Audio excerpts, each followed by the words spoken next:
This year we are celebrating the fourth edition of Oxygen, which is organized by Propaganda. We decided that since the scale is growing and growing, we should organize a Biennial event, an exhibition once every 2 years.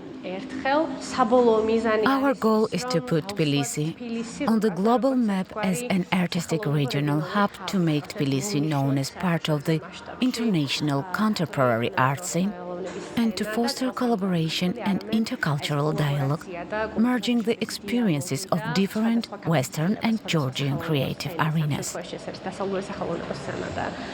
At present, we have produced a different but very engaging collaborative work in the form of an exhibition. The Rites of Passage is not only a title, but also the expression of an immense idea that is linked to the concept of this large-scale exhibition and unites up to 40 Georgian and foreign artists. Passage not only means the passage of a large body consisting of smaller parts between spaces, but a passage between the media and time as well.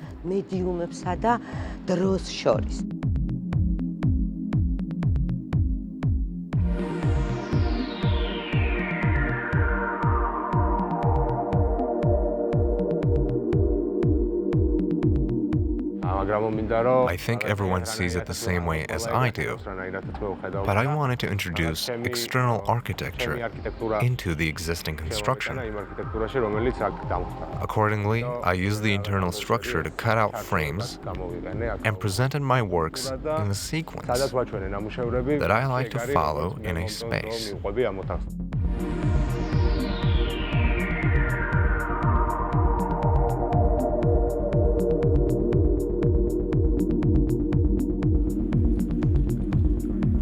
It's great to have a wellspring in your own possession. I built a wellspring and afterwards built the whole exposition around it.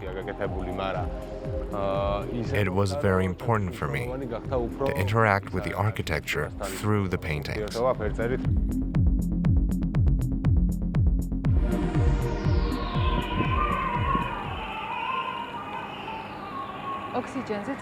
At Oxygen, I presented a video installation, debut of the neglected diva Daisy.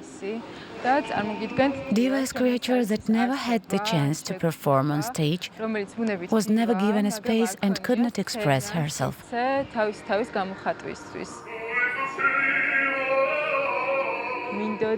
wanted to work with a traditional Georgian piece and decided to focus on excerpts from Paliashvili's opera Daisy. I wanted the diva to perform them, smash them to pieces, and make them her own. Additionally, the name Rites of Passage refers to, a psychological concept that was brought out through theory, but then also it's literally passageways in this building, in and around this compound, that really allows a lot of work, even work that's very still, to seem like it's kind of performing for you as you encounter it.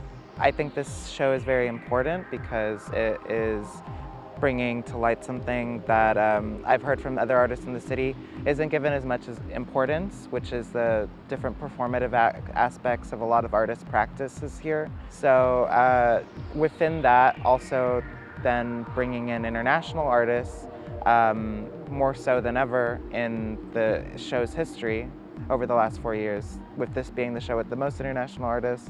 It's been interesting to see also those juxtapositions of the works, and also to actually just have more artists from abroad come here and meet people, meet local artists, meet the scene, and figure out that they have a lot in common, and also a lot of differences that I believe make these encounters with different artworks all the more interesting.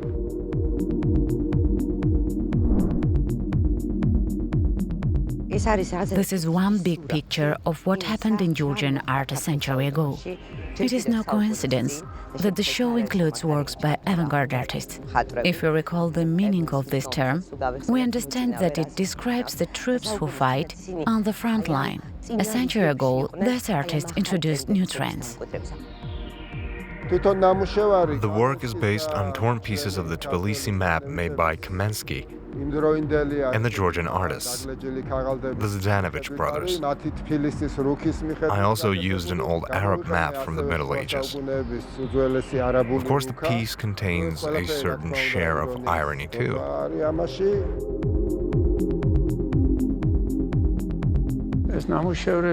These works were specifically made for the exhibition. I call them the anti-Georgian sculptures.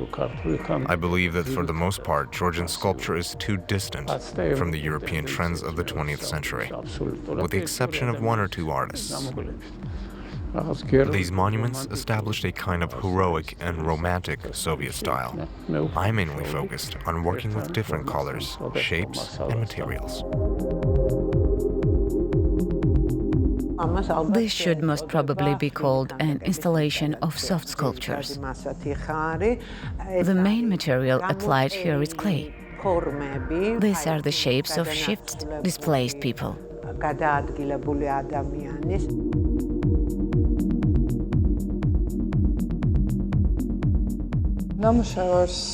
The work created for the exhibition is titled "I'll Carry You With Me."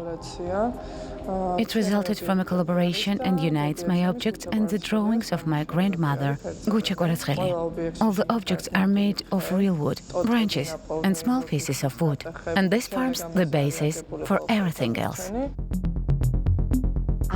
Here you need to move around as if in a labyrinth, where you discover new doors that you need to enter. You may miss something here, just like in real life. Contemporary art closely resembles real life.